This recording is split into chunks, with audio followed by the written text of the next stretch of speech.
안녕하세요. 저는 지금 사는 곳을 떠나 가족과 함께 지방으로 이사를 온 아들과 딸을 둔 35살 엄마입니다. 저에게는 두 번 다시는 겪고 싶지 않은 끔찍한 일이 있습니다. 그 일은 지금 생각해도 온몸에 닭살이 달아오르네요. 저희 사랑스러운 아들을 하마터면 평생 못 볼 뻔했거든요. 그때 일을 생각만 하면 그때 일이 꿈이길 빕니다. 가슴 속에 응어리가 진 듯 맺혀서 내려가지 않는 그 일을 이제 풀어보려고 하는데요. 그 일을 설명하기 전에 그 전에 있었던 일을 설명해 드리는 게 그 사건을 이해하는 데 도움이 될 것 같아요. 그때 당시에 저는 남편과 2년차 부부였습니다. 그리고 남편 위로는 결혼 10년 차인 형님 내외가 있었죠. 형님 부부는 결혼하신 지 10년이 넘도록 아이가 없으셨습니다. 결혼 전에도 남편이 형네 부부가 아이를 가지기 위해 온갖 노력을 하고 있다는 말을 들었기에 제가 결혼 2년 차에 임신하게 되자 처음에는 시댁에 말을 해야 하나 망설였습니다. 혹시나 기분이 나쁘면 어쩌나 상처받으면 어쩌나 하는 생각을 하게 되었거든요. 남편과 한참 상의 끝에 그래도 말하지 않는 것보다 말하는 게 서로에게 좋을 것 같다는 결론을 내리게 되었어요. 시댁 모임에 참석한 저희는 시댁 식구들 앞에서 임신 발표를 하게 되었습니다. 다들 놀라지 마세요.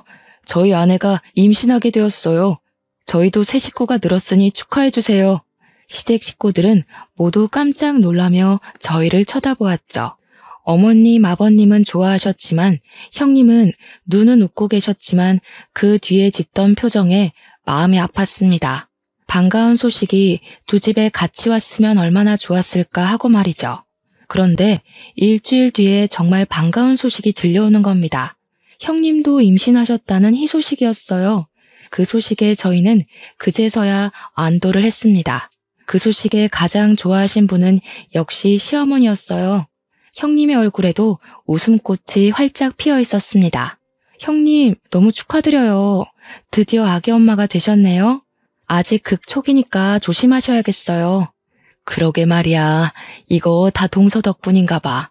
나는 내가 40 넘어서 사실 이제 임신 포기해야 하나 고민하고 있었거든. 시험관도 번번이 실패하고 정말 우울했는데 동서가 임신하자마자 내가 임신했잖아. 동서 뱃속에 복덩이가 들어앉았나 보네. 그러게 말이다. 둘째가 복덩인가 보다. 너무 잘 되었어. 그네 너는 특히 조심해야 한다. 이제 노산이라서 많이 힘들 거야. 항상 조심하고 힘든 일 있으면 나를 부르거라. 아유, 어머니 너무 걱정하지 마세요. 어머님은 특히 형님의 임신 소식에 더욱 형님을 챙기셨어요.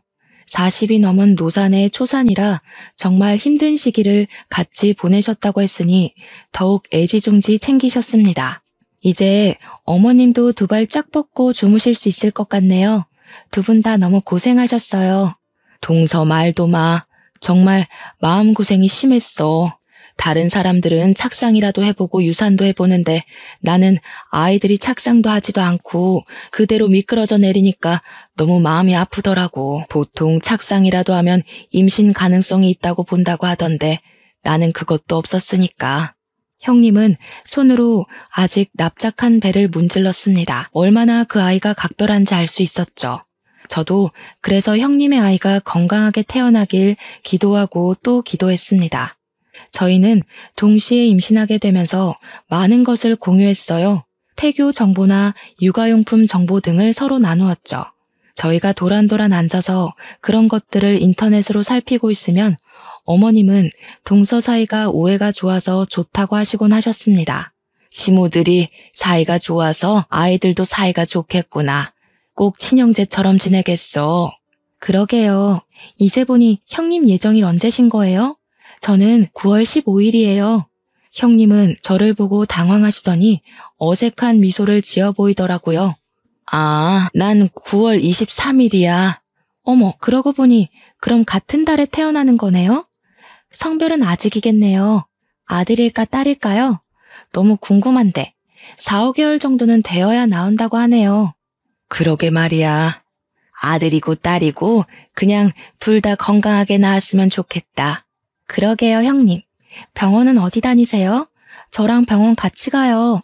아, 나는 따로 다니는 병원이 있어. 회원제 병원이라서 동서 추천하고 싶은데 어렵네. 저는 그때까지 깜빡 잊고 있던 게 생각이 났습니다. 형님은 평범한 시댁과 어울리지 않을 정도로 부잣집 딸이라는 거였죠. 오랜 기간 연애를 했지만 친정의 반대에 형님은 결혼을 하겠다고 우기셨나 봐요. 당시 아주버님은 사법고시를 앞두고 계셨다고 했습니다. 형님의 친정에서는 아주버님이 사법고시에 합격하게 된다면 결혼을 허락한다고 했나 봐요. 아주버님은 결혼을 위해 1년 가까이 칩거하시면서 시험을 보고 합격하셨다는 에피소드를 듣게 되었죠. 저는 형님 집안이 얼마 정도인지 부자인지는 잘 모르지만 형님이 가끔 주는 선물을 친구들에게 보여주면 명품이라는 말을 듣게 되었어요. 저는 사실 명품에 눈이 박지 않아서 그런 걸 잘 모르거든요. 그래서 평소에는 형님이 부자인 것을 느끼지 못하고 살았는데 막상 산부인과도 회원제로 운영된다고 하니 입이 벌어지더라고요. 그래서 형님이 임산부에 좋은 영양제 등을 주면 너무 감사하다며 넙죽넙죽 받았습니다. 그리고 저희 아이들의 성별을 알 수 있는 개월수가 다가왔을 때 저와 같은 아들이라는 말에 서로 정말 좋아했어요. 그런데 어머님은 같은 아들인데도 형님의 아이에게 더 정성을 쏟으셨죠. 아무래도 집안 장손이다 보니 그렇겠거니 해도 눈으로 티가 나게 그렇게 차별을 두셨습니다. 저와 형님은 띠동갑이었거든요. 남편과 아주버님의 나이 차이가 8살 정도 차이 나기도 했고 형님 내외는 동갑 부부로 41살, 저는 당시 29살이었거든요. 어머님이 노산의 형님을 더 챙겨주셔도 어쩔 수 없다고 생각을 해도 서운한 건 별 수 없었습니다. 어머님으로서는 같은 손주 아닌가요? 이러다가는 태어나서도 할머니에게 차별을 받는 건 아닌지 생각도 하게 되었네요. 구체적으로 서운한 상황을 설명하자면 같은 임산부인데 어머님은 자질구레한 일을 저를 시키더라고요. 형님은 소파에 앉혀놓고 과일을 저기에 내놓았으니 깎아오라고 하던가 설거지는 다 저보고 하라고 했죠. 형님은 손에 물 한 방울 안 묻히게 하시면서 저는 시댁에 가면 그런 식으로 일을 하게 되는 겁니다. 아무리 귀한 집안 딸이라지만 너무한다고 생각했어요. 남편도 그런 것을 눈치를 챘는지 자신이 먼저 한다고 발빠르게 먼저 하더라고요. 자기야, 내가 할게. 자기는 앉아있어. 이제 배가 나오기 시작하니 자기도 힘들잖아. 고마워 여보. 역시 나는 여보밖에 없어. 그렇게 설거지거리는 맡겨놓고 저는 형님 옆으로 가서 앉았더니 어머님이 포크로 사과를 찍어서 형님에게 주는데 형님은 그것을 저에게 주더라고요. 저는 괜찮다고 거절을 했죠. 어머님이 형님에게 주는 걸 뺏어 먹는 느낌이 나잖아요. 어서 받아. 동서 그래야 뱃속아이도 잘 자라지. 우리 조카도 사과 먹고 싶을 거야. 저는 어쩔 수 없이 그 사과를 받아들었습니다. 감사합니다, 형님. 잘 먹을게요. 제가 사과를 먹고 있는데 형님의 손에 제 배로 향하더라고요. 살며시 나온 배를 문지르시는 거예요. 배가 나온 게 너무 신기하다. 곧 있으면 태동도 하려나? 저는 제 배를 한참 만지는 형님이 너무 신기했어요. 본인도 임산부인데 굳이 제 배를 만질까 싶다가도 저희 아이를 예뻐하시니 그러는 거겠지 하면서 넘어갔습니다. 정말 신기한 건 바로 형님의 걸음걸이였습니다. 보통 임산부는 배가 나오면서 걸음걸이가 불편해지잖아요. 그런데 형님은 그런 모습이 전혀 없었어요. 몸도 무겁지도 않아 보이고 오랫동안 요가나 필라테스를 하셨다고 들었거든요. 그래서인지 형님은 외모도 제 또래로 보일 정도로 젊어 보이셨습니다. 신체 나이가 저보다 더 좋으신 것인지 가벼운 형님의 걸음걸이가 부러웠죠. 형님은 오랫동안 운동을 많이 하셔서 그러신지 몸도 참 가벼워 보이시네요. 몸도 유연해 보이시고요. 아니야, 그럴 리가. 나도 얼마나 불편한데 동서 눈에만 그렇게 보이나 보다. 형님은 기분이 나쁘셨는지 목소리가 쨍했습니다. 하긴 갑자기 몸에 한 생명이 더불어 사는데 안 불편할 리는 없겠죠. 아차, 저는 실수했구나 싶었습니다. 죄송해요 형님. 힘든 건 당연하시죠. 그런데 정말 몸이 유연하셔서 그렇게 말한 거였어요. 역시 운동을 하시니까 그런가 하고. 형님은 기분이 풀리셨는지 저를 향해 싱긋 미소를 지었습니다. 아니야, 내가 너무 예민하게 굴었지? 미안해. 임신하니까 신경이 너무 예민해져서 그런가 봐. 그렇죠. 임신하면 호르몬 때문에 예민해진다고 하더라고요. 빨리 뱃속에서 나왔으면 좋겠어요. 그러게 말이야. 저희는 임신과 육아에 관한 이야기를 자주 나누었던 것 같아요. 물론 친구들과도 그런 이야기를 하고는 하지만 형님은 저와 그런 이야기를 하는 것을 유독 좋아하셨기 때문에 더 자주 이야기를 하게 되었어요. 그렇게 제가 임신 7개월 차에 들어갔을 때 형님은 정말 뜻밖의 제안을 저에게 해오셨습니다. 형님이 미국으로 원정 출산을 가는데 저보고 같이 가자고 하시는 겁니다. 당시에 뉴스로 원정 출산에 관한 이야기를 많이 들어보기는 했어요. 미국은 자국에서 태어난 아기들에게 시민권을 주기 때문에 그곳에서 낳고 돌아오면 아이에게 미국 시민권이 생긴다는 거죠. 특히 남아들에게는 병역을 하지 않아도 되는 특혜 중에 특혜였던 겁니다. 동서, 나 미국 가서 아기 낳으려고 하는데 같이 갈래? 동서 아이도 아들이잖아. 나중에 군대 보내야 하는데 한국에서 낳으면 빼도 박도 못하고 가야 하잖아. 그런데 미국에서 낳으면 시민권을 주니까 나중에 아이가 원하면 군대 안 가도 되는 거고. 어때? 같이 갈래? 저는 순간적으로 혹했습니다. 한국에서 남자들은 당연히 군대를 가야 하는데 가서 빈번하게 다쳐온다는 말을 들으면 엄마들은 가슴이 녹아내리잖아요. 그런 곳에 우리 아들이 안 갈 수 있다면 당연히 좋겠죠. 하지만 그것은 둘째치고 원정 출산 비용이 몇천 단위로 든다는 것도 알고 있었습니다. 그래서 아무나 쉽게 할 수 없다는 것도 알고 있었죠. 부자인 형님이야 쉽게 그런 선택을 할 수 있겠지만 서민인 저희는 원정 출산은 꿈일 뿐이었습니다. 글쎄요, 저희는 그럴 만한 형편이 되지 않아서요. 뉴스 보니까 몇천만 원이나 든다고 하던데 너무 부담스럽네요. 어머, 내가 동서한테 돈 내라고 하겠어? 너무 걱정하지 마. 돈은 내가 전부 다 내줄 테니까 돈 걱정하지 말고 다녀오자. 나도 혼자 가려니까 심심하기도 해서 그래. 우리 아이들한테 너무 좋은 기회잖아. 나중에 시민권 얻으려면 엄청 힘든 거 알아? 미래를 위해서 지금 투자를 하는 거니까 아이를 위해서 가자. 몇천만 원이나 되는 돈을 선뜻 내준다는 말에 너무 놀랐습니다. 몇백을 내주어도 부담스러울 일인데 말이죠. 그 자리에서 알겠다는 말을 못하겠더라고요. 이게 맞는 건가 싶기도 하고 예뻐해 주시는 건 감사한 일이지만 부담스러운 건 어쩔 수 없었습니다. 일단 남편하고 상의해 볼게요. 이 문제는 저 혼자서 정할 수 있는 일은 아닌 것 같아요. 최소 또 몇 달은 떨어져 있어야 한다고 들어서요. 고민이 되네요. 그래? 그럼 서방님께 잘 설명을 해봐.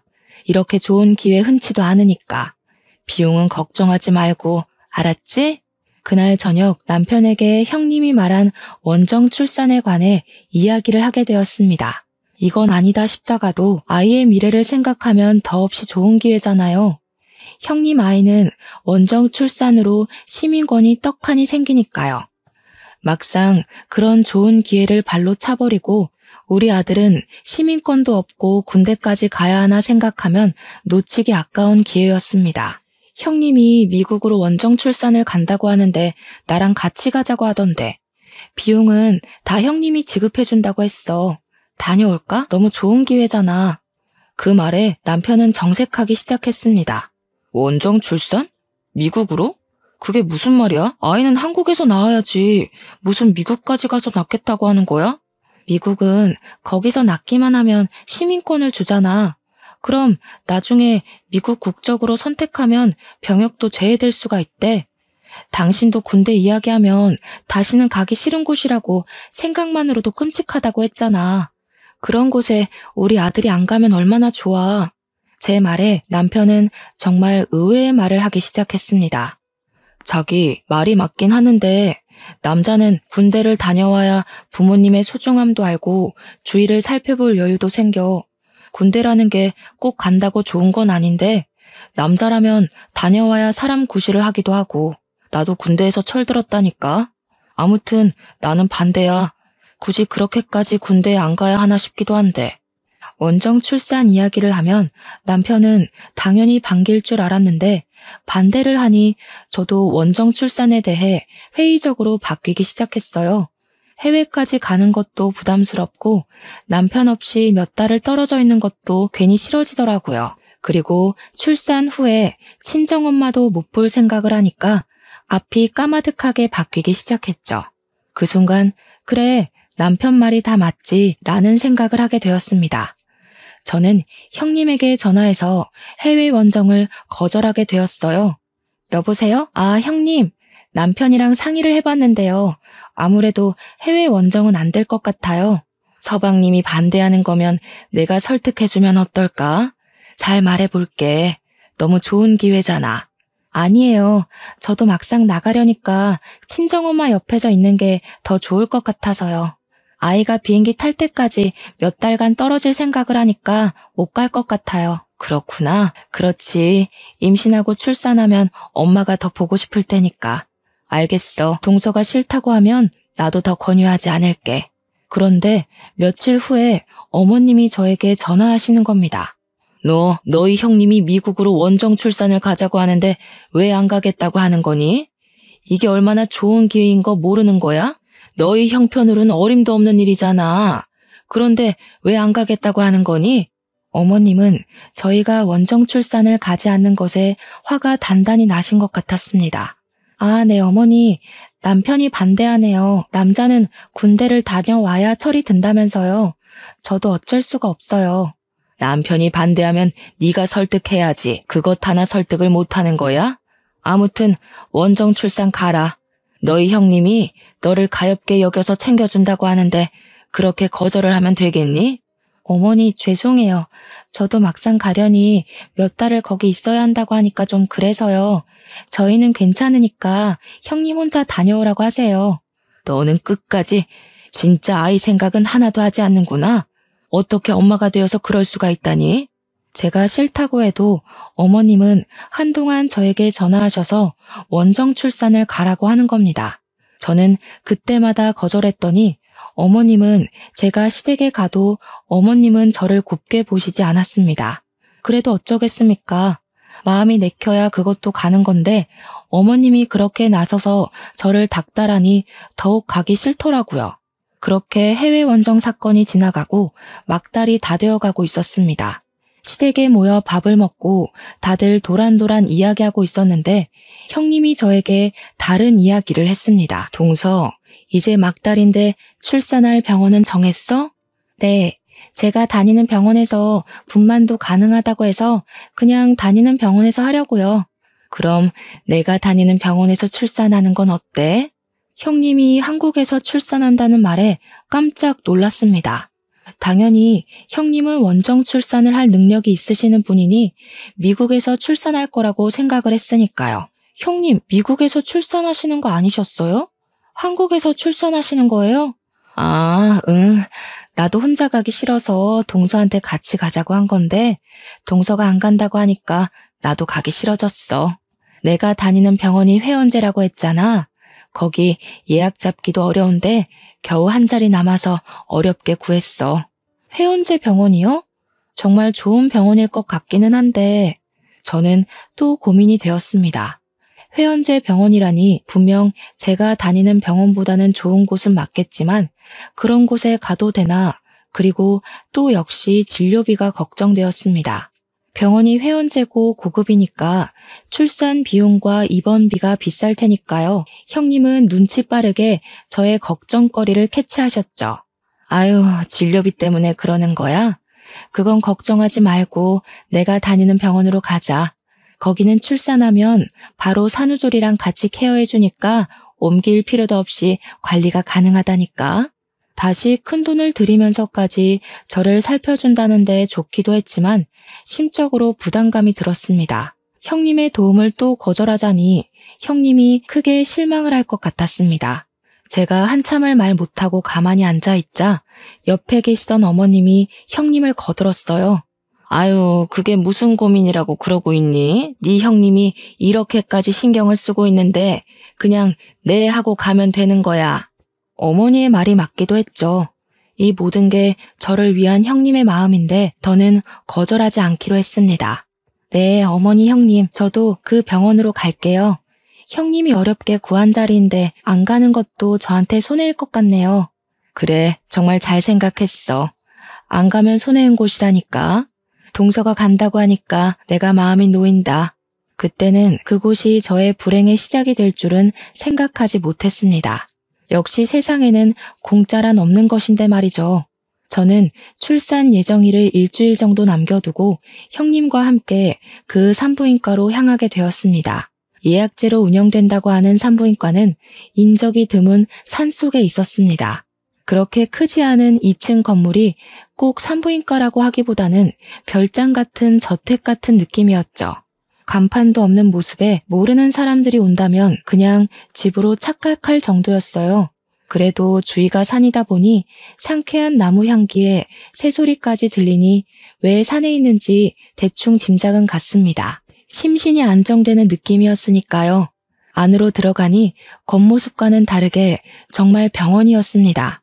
예약된 산모 또한 저와 형님 2사람밖에 없더라고요. 우리를 위해 있는 의사와 간호사, 그리고 식사와 청소와 아이들의 케어를 해주는 분까지 총 6명이 있는 작은 병원 느낌이었죠. 제가 지낼 병실로 들어가니 병실도 호텔 스위트룸처럼 널찍하게 꾸며져 있는 겁니다. 이렇게 좋은 곳에 지내도 되는지 걱정이 되었습니다. 형님, 시설이 너무 좋은데요. 이런 곳은 너무 비싸지 않아요? 뭘 그런 걸 걱정하고 그래. 일단 심신적으로 안정을 취해야 하지 않아? 너무 걱정하지 말고 편하게 지내. 내가 동서한테 이 정도도 못 해주겠어? 형님의 말에 너무 감사하고 또 고마웠습니다. 그렇게 정말 며칠은 왕비 대접이라도 받는 것처럼 마음 편히 그곳에서 지내게 되었습니다. 이런 곳에서 아이도 낳고 또 산후조리까지 받을 수 있다니 형님은 출산 후에는 가족까지 같이 와서 지내도 된다고 하는 겁니다. 역시 돈이 좋구나 하고 있었는데 순간 아랫배가 뭉치듯이 아파왔습니다. 꼭 엄청난 생리통이 밀려오는 그런 느낌이 드는 게 너무 놀랐죠. 아직 출산 예정일도 3일이나 남은 상태였습니다. 병실에 있는 벨을 누르니 간호사가 달려와 저를 살펴보고 진통이 오는 거라고 말하더라고요. 처음 느껴보는 진통에 저는 간호사를 따라 분만실로 향했습니다. 진통 간격도 빨라지고 조금 좋아졌다 싶으면 다시 밀려오는 고통이 얼마나 심하던지 옛날 엄마들이 애 낳다가 죽는다는 말이 괜히 나오는 게 아니구나 싶었습니다. 그렇게 정신없이 시간이 흘렀습니다. 남편과 엄마 생각이 간절한데 핸드폰을 병실에 두고 와서 전화할 수도 없는 겁니다. 저는 제 옆에서 저를 지켜보는 형님에게 전화해달라고 했어요. 형님, 남편 좀 불러주세요. 엄마도 불러주시면 감사하겠어요. 형님은 제 손을 꽉 잡으셨죠. 알겠어. 너무 걱정하지 말고 마음 편하게 있어. 서방님은 내가 부를 테니까. 알겠지? 곧 형님도 출산을 하실 텐데도 너무 태연한 모습이었습니다. 다시 밀려오는 산통에 비명을 질렀습니다. 간호사가 제 다리 사이에 손을 집어넣더니 곧 아이가 나온다고 하면서 형님을 밖으로 밀어내는 겁니다. 결국 남편도 없이 아이를 출산하게 되었습니다. 아이를 낳은 것까지는 기억하는데 그 뒤는 하나도 기억이 나지 않았습니다. 눈을 떠보니 제 병실이었거든요. 밑은 아직도 빠질 것처럼 아리고 쓰린데 배는 무언가 빠진 듯 가벼웠습니다. 정말 아이를 낳은 건가 싶어 몸을 일으켜 아기 침대를 바라보았죠. 아기 침대에 있어야 할 아이가 없는 겁니다. 미리 들은 말로는 모자 동반 병실이었거든요. 침대 위에 있는 배를 눌렀더니 간호사가 병실로 달려왔습니다. 제 아이는 어디에 있나요? 검사 받으러 갔나요? 그런데 간호사가 아무 말 하지 않는 겁니다. 입을 꼭 다물고 가만히 서 있는 게 너무 이상했죠. 왜 말 안 해주세요? 제 아이 어디에 있는 거냐고요? 아기 침대에 있어야 하는 거 아닌가요? 아이가 태어난 직후에 사망했어요. 폐호흡을 해야 하는데 못했습니다. 순간 머릿속으로 이해가 안 됐습니다. 아이가 죽다니, 그것도 태어나기 직전까지 멀쩡한 아이가 말이죠. 자리에서 벌떡 일어나서 간호사에게 다가갔는데 저를 밖으로 못 나가게 막아서더라고요. 저를 왜 막는 거예요? 일단 심신의 안정을 취하시는 게 먼저인 것 같습니다. 진정하세요. 아이가 죽었는지 확인을 해야 할 거 아니에요. 당신 말만 믿고 어떻게 제 아이가 죽었다고 믿을 수가 있는 건데요. 일단 진정하세요. 이제 막 출산을 하셔서 심신 안정이 먼저세요. 저는 간호사를 밀치고 병실 밖으로 뛰쳐나갔습니다. 형님이 놀란 눈으로 복도 끝에서 갓난 아이를 안고 서 계시더라고요. 저는 그 아이가 제 아이라는 걸 직감하고 형님에게 다가갔죠. 그 아이, 제 아이죠? 그렇죠. 이리 주세요. 제 아이 돌려주세요. 무슨 말이야, 동서. 이 아이는 내 아이야. 형님은 아직 출산도 안 하셨잖아요. 그런데 어떻게 그 아이가 형님의 아이라고 말을 하시는 건데요? 동서가 출산하고 기절해 있는 동안 나도 출산을 했어. 방금 일어나서 아이를 품에 안은 거고. 말도 안 돼. 그게 가능한 일이에요? 저보다 출산 예정일이 며칠이나 차이 나는데 아무리 우연이라도 이게 가능하냐고요. 왜 말이 안 된다고 하는 거야? 아이가 죽었다고 미쳐버린 건 아니지? 당연히 제 아이가 죽었다는 것을 믿지 못했습니다. 그 짧은 시간에 초산인 사람이 아이를 출산하고 저렇게 멀쩡하게 서 있는 것 자체가 말이 안 된다고 생각했습니다. 몇 시간 전에 출산한 저는 다리가 이렇게 떨려오는데 말이죠. 그런데 도대체 왜 형님은 갑자기 제 아이를 자신의 아이라고 우기는지 알 수 없었습니다. 홀쭉해진 형님의 배에 저는 당황스럽기만 했어요. 모든 것을 다 떠나서 저는 제 아이를 되찾아야 했습니다.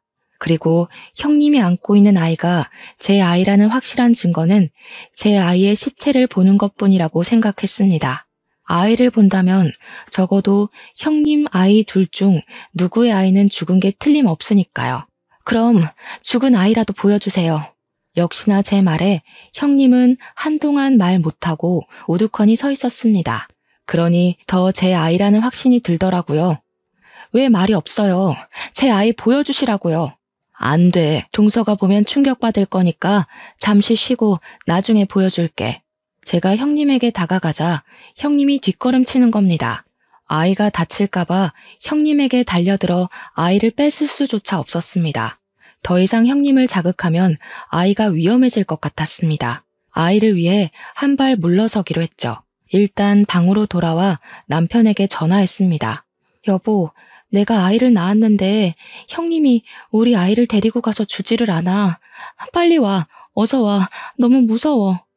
그게 무슨 말이야? 형수가 어쨌다는 거야? 저는 울먹이며 그냥 일단 오라고 소리를 질러버렸죠. 남편에게 길게 설명할 정신도 없었습니다. 이 상황이 기가 막히고 어이가 없었으니까요. 1시간 뒤에 남편과 아주버님 어머니가 함께 산부인과로 찾아왔습니다. 시댁 식구들이 오자 저는 그동안의 상황을 설명했습니다.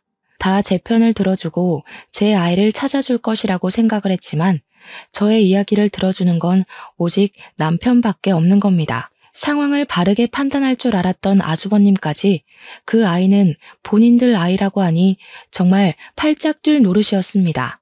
저 아이는 저희 아이가 확실해요. 어떻게 우리 아이를 재수 씨 아이라고 우길 수가 있는 겁니까? 제 말 못 들었어요? 형님은 진통도 안 했다니까요? 아이를 낳고 저렇게 멀쩡할 수가 없다고요. 그게 무슨 말도 안 되는 말입니까? 제 아내 말로는 재수 씨가 출산 후 기절한 시간이 무려 5시간이 넘는다고 하던데요. 재수 씨가 진통할 때 본인도 살짝 아파져도 내색도 못하고 참았다고 합니다. 재수 씨가 아이 낳으니 그제야 출산했다고 말했습니다. 아주버님까지 제 아이를 자신의 아이라고 우기니 기가 막혀 왔습니다. 그럼 죽은 아이는 왜 안 보여주는 건데요? 보여주기라도 하면 제가 이렇게 미칠 것 같지는 않죠. 그래요. 아이를 보여주세요. 죽은 아이라도 보여주어야 우리가 아이의 죽음을 받아들이든지 하죠. 아이 시체가 없어서 그래요. 동서가 충격을 받을까봐 벌써 화장을 해버렸어요. 몇 시간 사이에 아이를 화장하다니 형님은 다시 거짓말을 하고 있었습니다. 도대체 왜 이러는 거예요? 그럼 그 아이 유전자 검사라도 해요. 그럼 확실하죠. 아니라고 하면 제가 아이를 포기하겠습니다. 제가 그 말을 꺼내자 갑자기 어머님이 화를 내시는 겁니다. 너는 어떻게 네 형님을 못 믿고 그렇게 우기는 거냐? 네 형님이 어디 그런 거로 속이는 사람이든? 너한테 얼마나 잘했니? 응? 아무리 아이가 잘못되었다고 해도 너를 위해 이렇게까지 신경 써준 사람에게 이런 식으로 몰아세우면 쓰니? 저에게 그런 태도를 보이는 시어머니께 너무나 속이 상했습니다. 아무리 형님이 예쁘고 살가워도 어머니만큼은 중립을 지켜야 하는 거 아닌가요? 형님이 거짓말을 하든 제 아이가 정말 죽어 제가 정신이 나간 상태였어도 말입니다. 모두 그렇게 저를 몰아세우니 정말 눈이 돌았습니다. 그 상황에 눈이 안 돌아가는 게 비정상 아닌가요? 처음부터 이상했습니다. 자신의 몸보다 제 뱃속의 아이를 이뻐했던 형님이 너무 가벼운 그 몸짓까지 그제야 무언가 맞추어지지 않은 퍼즐이 맞춰지는 기분이 드는 겁니다. 이 비싼 병원까지 말이죠. 이 병원에 몇 안 된 사람들도 다 형님이 저를 속이기 위한 사람들로 보이는 겁니다. 그때 형님이 처음부터 임신하지 않은 게 아닐까? 라는 생각하게 되었죠. 처음부터 계획적이었어요? 제 아이를 빼앗기 위해 이런 짓을 꾸민 거예요? 도대체 무슨 이야기를 하는지 모르겠네. 형님, 임신을 안 하신 거죠? 제 아이를 빼앗기 위해서 임신한 연기를 한 거예요? 아니야. 도대체 무슨 말을 하는 거야? 나는 정말 임신을 했고 아이를 낳았다고. 동서도 그동안 내가 임신한 거 봤잖아. 얼굴이 시뻘개진 형님이 저를 향해 소리를 꽥 질렀습니다. 그래도 아이를 이대로 가만히 뺏길 수는 없었습니다. 그럼 검사해요. 산부인과 의사도 있으니 우리 검사를 해보면 되겠네요. 출산했다는 증거 저에게 보여주세요. 지금 멀쩡하게 걸어다니는 거 보면 형님도 자연분만하신 거 맞죠? 그럼 회음부가 찢어져 있을 테니까 그거 확인해봐요. 그래 여보.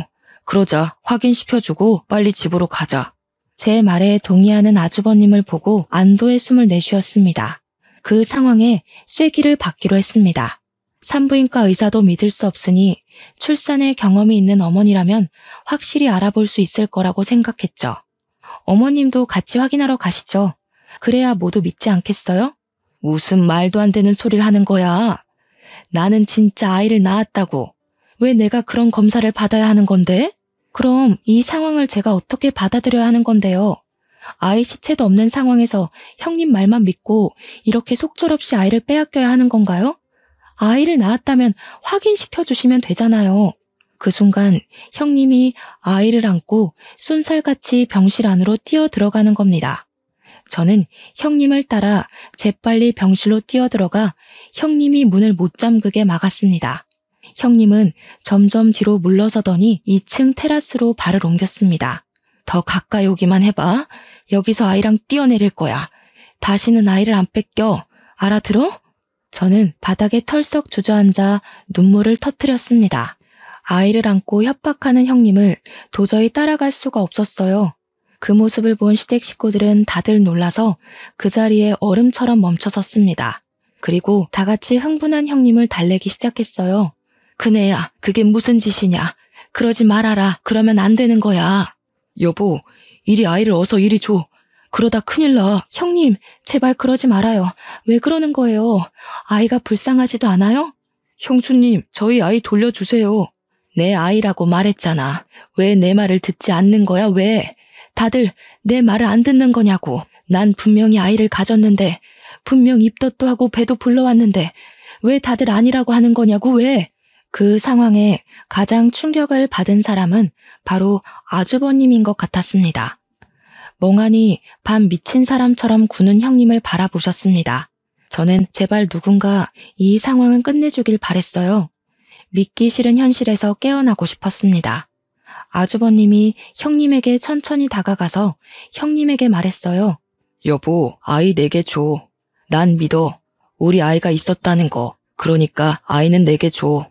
형님은 한참을 아주버님을 쳐다보다가 아이를 주셨습니다. 아주버님은 아이를 안고 눈물을 떨구셨습니다. 그러다가 천천히 돌아서서 남편에게 아이를 건네주었습니다. 뭐 하는 짓이야? 우리 아이를 왜 주는 건데? 내 아이야. 나를 믿는다며. 그런데 아이를 주는 거야? 거짓말한 거야? 아주버님은 형님을 꽉 끌어안았습니다. 믿는다고 했잖아. 난 정말 당신을 믿어. 그리고 난 아이 없어도 돼. 당신만 있으면 돼. 아이보다 당신이 중요해. 아니, 저 아이는 내 아이라니까? 왜 못 믿는 건데 왜? 저는 형님의 절규에도 제 아이를 꽉 끌어안고 외쳤습니다. 경찰에 신고할 거예요. 다신 내 아이를 빼앗길 수는 없어요. 어떻게 아이를 가지고 이런 짓을 꾸밀 수가 있어요? 그 순간 어머님이 제 뺨을 내리치셨습니다. 너 그게 무슨 말이냐? 어디서 그런 말을 함부로 하는 거야? 누구를 신고해? 가족끼리 이러는 거 아니다? 어머니, 이 사람한테 무슨 짓이에요? 왜 때리시는 거예요? 네 집사람 행동을 봐라. 가족을 신고한다는 말이 어떻게 쉽게 나온다니? 제 형님이 얼마나 챙겨줬는데 은혜를 원수로 갚아? 저는 어이가 없어서 어머님을 노려보았습니다. 제가 형님 다음으로 가장 원망스러웠던 존재는 어머니셨습니다. 형님이 저를 뜻대로 굴릴 수 있게 가장 많이 도와주신 분이셨으니까요. 아주버님은 남자이니까 잘 모를 수도 있지만 어머님은 아니죠. 아이를 2번이나 낳아보고 삶의 경험으로 절대 모를 수가 없는 분이 어머니 아니겠어요? 저는 그것도 따져 물어야 했습니다. 어머님, 알고 계셨죠? 형님이 아이 가지지 않은 거 처음부터 알고 계셨던 거죠? 어머님은 당황하시며 2눈을 치켜뜨셨어요. 그게 무슨 말이냐? 내가 뭘 알아? 내가 무슨 산부인과 의사도 아니고 어떻게 알겠니? 정말요? 그동안 형님과 가장 붙어있던 분은 어머님 아니셨나요? 아주버님은 일로 바쁘시다고 형님 집에까지 가서 온갖 살림은 다 해주면서 그걸 몰랐다고요? 몸동작 하나로 저도 눈치챈 걸 몰랐을 리가 없잖아요. 처음부터 형님 계획도 알고서 저에게 해외 원정 가라, 이 병원 가라고 한 거 아니에요? 어머님은 저를 보면서 말을 더듬기 시작했죠. 얘가 무슨 말을 하는 거야? 나는 정말 모른다. 어머니, 사실대로 말하세요. 정말 이 사람 말이 사실이에요? 똑바로 말씀하시라고요. 말 안 하시면 저는 어머니까지 신고할 거예요. 어머님은 남편이 다그치자 그제야 입을 열기 시작했습니다. 나도 처음은 몰랐다. 얘가 분명 입덧도 하고 배도 불러오기는 했는데 어느 순간 그 배가 푹 꺼지는 거야. 그때부터 이상하다고 생각을 하고 물어보았더니 병원에서 상상 임신을 했다고 하더구나. 초음파에 아이의 모습이 안 잡힌다고. 얼마나 아이를 가지고 싶었으면 상상 임신을 하겠니? 그 말에 기가 막혔습니다. 그런다고 이런 일을 저지른다는 게 용서가 되는 건 아니었으니까요. 물론 형님이 가여웠습니다. 하지만 그렇다고 제 아이를 납치하려고 한 건 용서할 수 없었습니다. 모든 것을 알고 있었던 어머님까지 말이죠.